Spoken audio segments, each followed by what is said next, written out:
morning, teacher. Good morning, everyone. Today, our group would like to talk about stereotype and why it's important to challenge them. Our stereotype is challenging stereotype in Vietnamese and global context, presented by Group 4. Member of group, we have 4 members: Phạm Lan Anh, Mông Hoàng Diệu, Nguyễn Ngọc Diệp, and Dương Việt Hà. My name is Mông Hoàng Diệu, so I'm the first presentation. Next is our outline. We have 5 contents. First is definition, and we selected 3 stereotypes based on our research into culture, social, and global perceptions. These were chosen for their relevance to contemporary issues like technology, environment, and work culture. For each, we provide reason for their existence, concrete examples showing they are not only true, and an analysis of how bias can be appropriate or misleading. We also consider differing viewpoints from reason, ethnic groups, age group, gender, and social background. And the last is conclusion. Next. So the first I want to present is definition. Stereotypes are oversimplified and often inaccurate generalizations about group of people beyond characteristics such as race, gender, culture, or behavior. According to Gordon Apport's seminal work, The Nature of Prejudice, 1954, stereotypes serve as a cognitive shortcut that allow individuals to categorize others quickly, but they can lead to prejudice and discrimination when unchallenged. This essay produced by our group of 4 people explores 3 common stereotypes through a mini research project. We drew from online source, academic article, and personal observation to analyze one stereotype within Vietnamese communities, one held by other culture about Vietnam, and one held by Vietnamese people about another culture, Japan.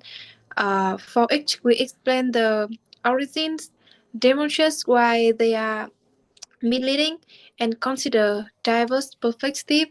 Our goal is to promote objective thinking by highlighting the importance of evidence-based views over bias. Next, before we delve into stereotype one, I want everyone to understand what Gen Z is.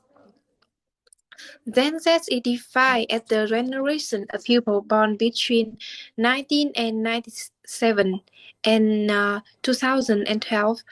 It's a generation that has grown up and come of age in a world shaped by technology, connectivity, and global trends and disruption. Born and raised in the digital era, Gen Z is demonstrating significant advantage in accessing and mastering e-commerce. As a digital natives, this generation shows strong adaptability to digital environment. In Vietnam, Gen Z currently number around 15 million people, and more than 70% of Vietnamese Gen Z consumer use smartphone to shop online through platforms such as Shopee, Lazada, and TikTok Shop. Next, you can look at the figure to get an idea. You can see the chart. The rapid adoption of smartphone and platform like TikTok and Facebook in Vietnam has made social media ubiquitous.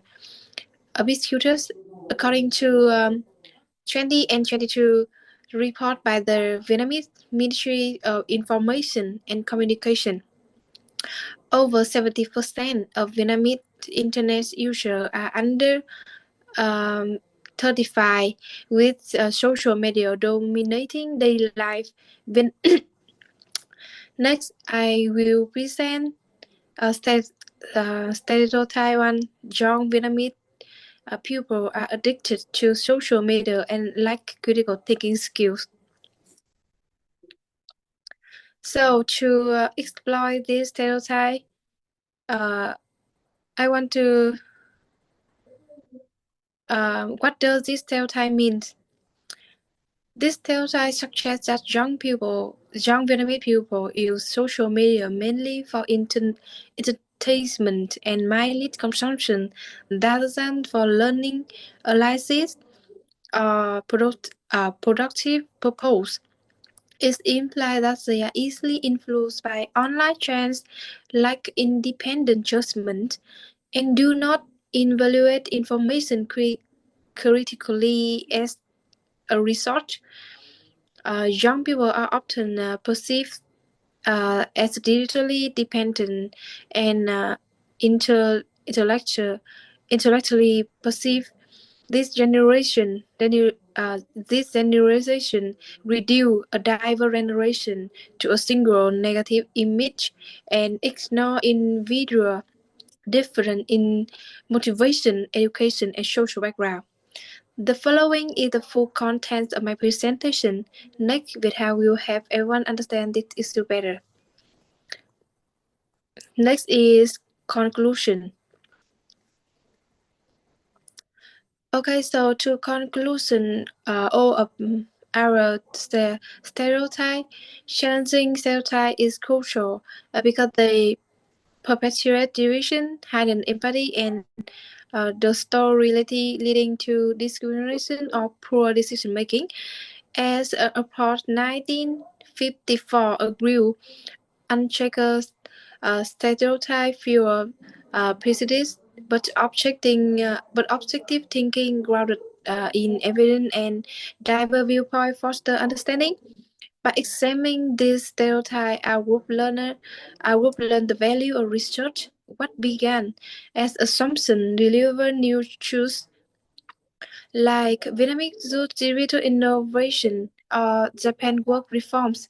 We realize based options stem from limited exposure, urging us to seek facts over generations. This project strengthens our critical thinking, encourages us to question media narrative and promote inclusivity in our multicultural society. Through this project, we learned that stereotypes often reflect assumptions rather than reality, challenge them by requiring research, open-mindedness, and exposure to diverse perspectives. By questioning stereotypes, we can reduce um, prejudice, improve cross-cultural understanding, and promote inclusivity in our increasingly multicultural society. And this is all our business. Thank you for listening.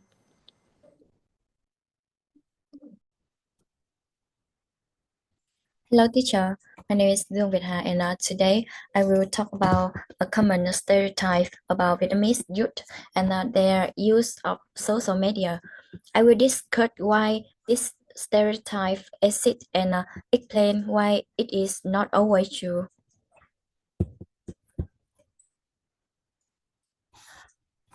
This stereotype mainly comes from the high visibility of entertainment content on social media. Viral videos often attract more public attention than academic activities, which can create negative perception of young people. According to Nguyen et al. In 2025, Vietnamese youth saw high social media engagement, which increases the visibility of entertainment content. However, this stereotype is not always accurate. Many Vietnamese youth use social media for learning, such as studying foreign language, improve academic skill, and prepare for exam. A joint study by James Blake Financial Advisor Academy and Indeed found that 68% of Gen Z use social media to research career opportunities and plan their professional trajectories. For example, many students use Facebook group and a page to practice English speaking. They share video, receive feedback, and feel more motivated to improve their speaking skills through online interaction.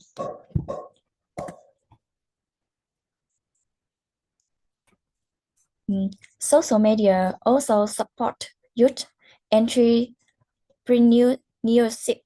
Many young people run online businesses using platforms like Facebook and Instagram for marketing and customer communication.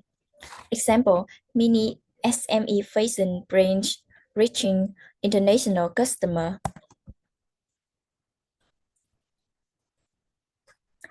In addition, young people use social media for social causes, public health campaigns, and civic engagement. According to Harvard et al. 2023, online activism among youth can lead to a real-world outcome. And in conclusion, this stereotype oversimplify Vietnamese youth social media use. Evidence shows that young people use digital platforms for learning, careers, entrepreneurship, and social engagement. So, judgment should be based on evidence rather than assumption.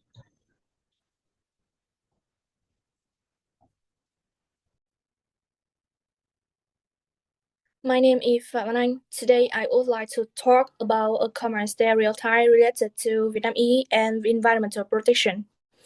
In many intercultural conversations, Vietnamese people are sometimes described as being indifferent to climate change.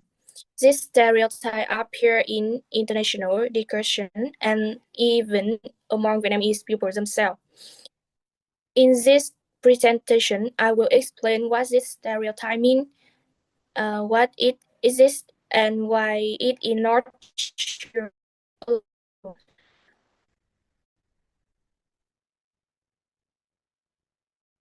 So, define the stereotype. This stereotype suggests that many people do not care enough about protecting the environment. People often form this opinion based on what they can easily see in data. In intercultural communication, stereotypes like this usually develop when people rely on limited observation instead of understand cultural and social context. Next, why the stereotype exists.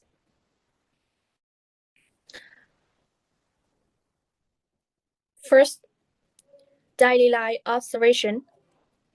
One important reason why this stereotype exists is that environment problems are very visible in daily life.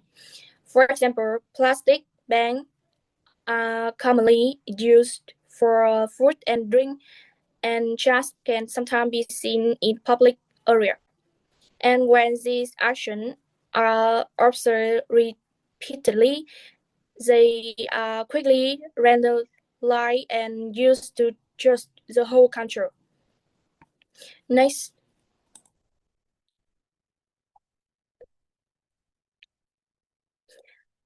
second, economic and structural factor. Another reason for this stereotype is that people often confuse environmental problems with people attitude.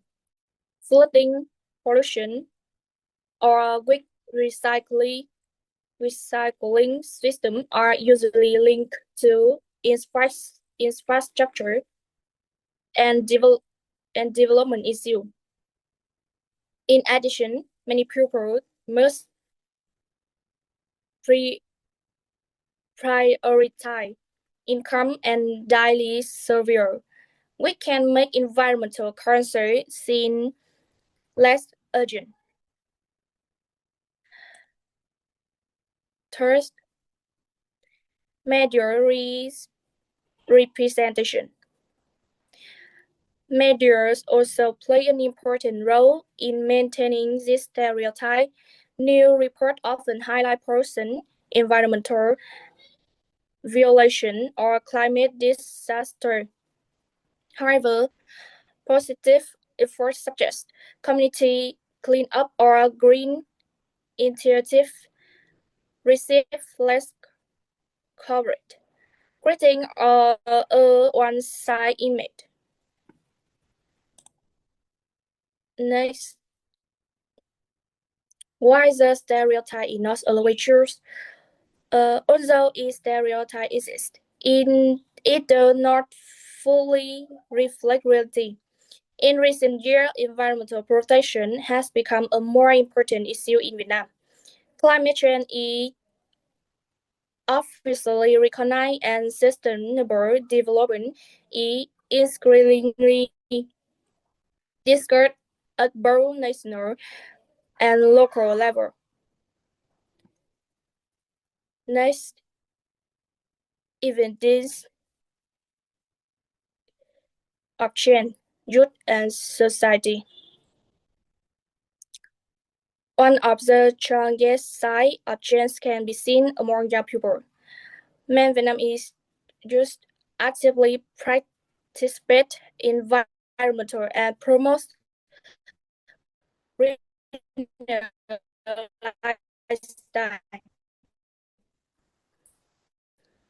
At the same time, playing a shift in social value. And finally, conclusion.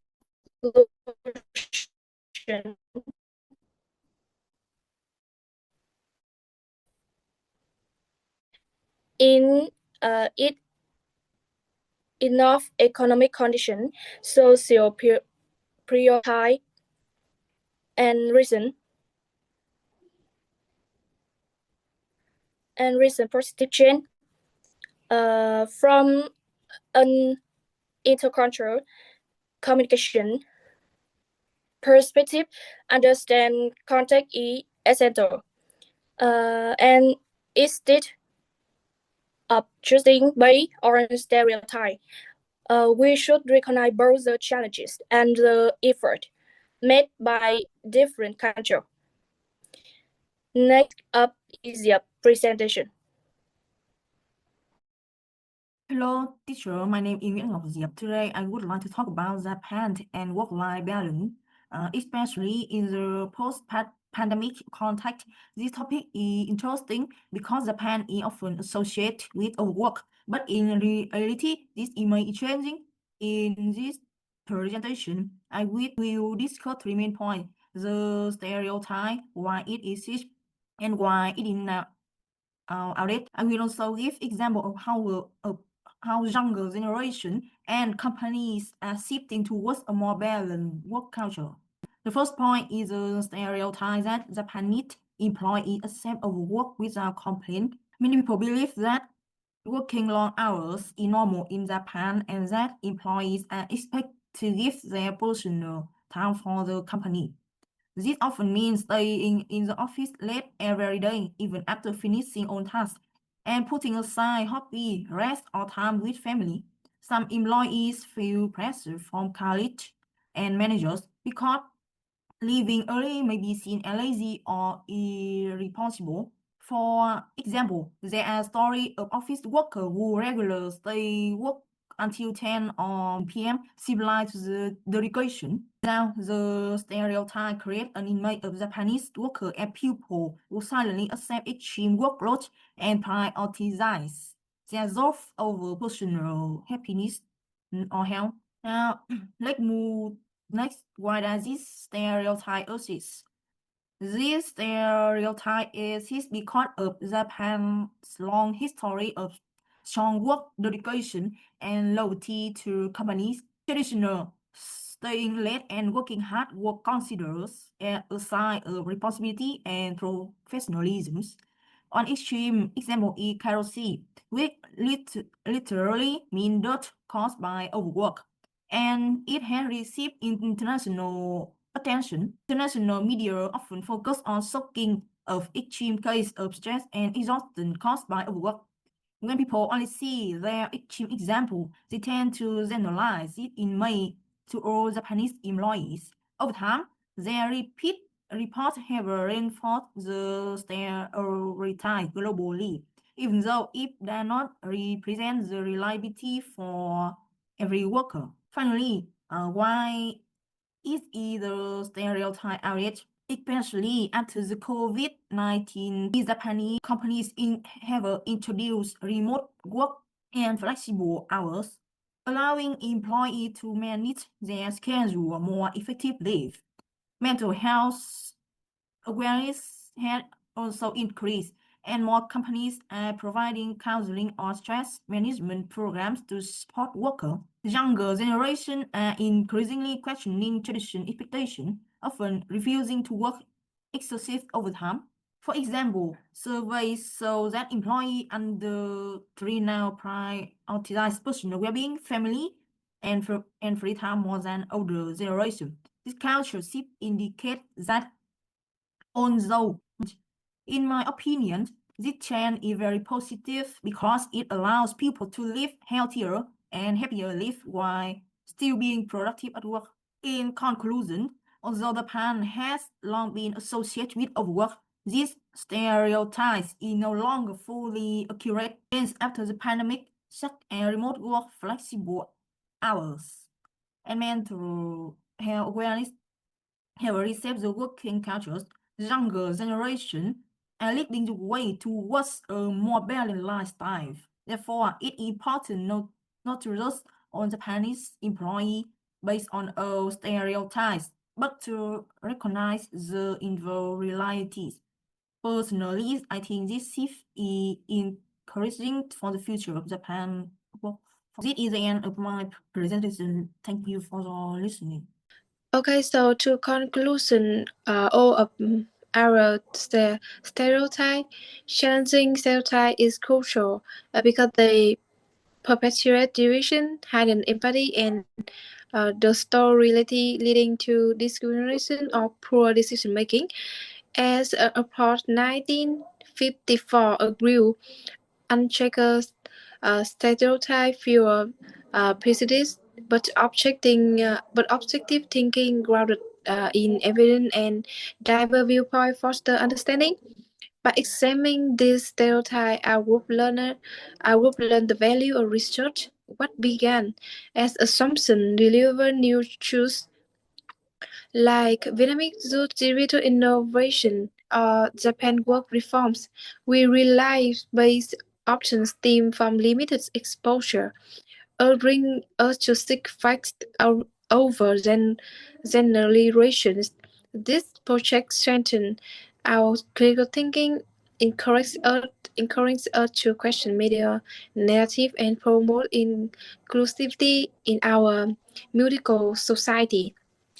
Through this project, we learned that stereotypes often reflect assumptions rather than reality, challenge them by requiring research, open-mindedness, and exposure to diverse perspectives. By questioning stereotypes, we can reduce prejudice, improve cross-cultural understanding, and promote inclusivity in our increasingly multicultural society. And this is all our business. Thank you for listening.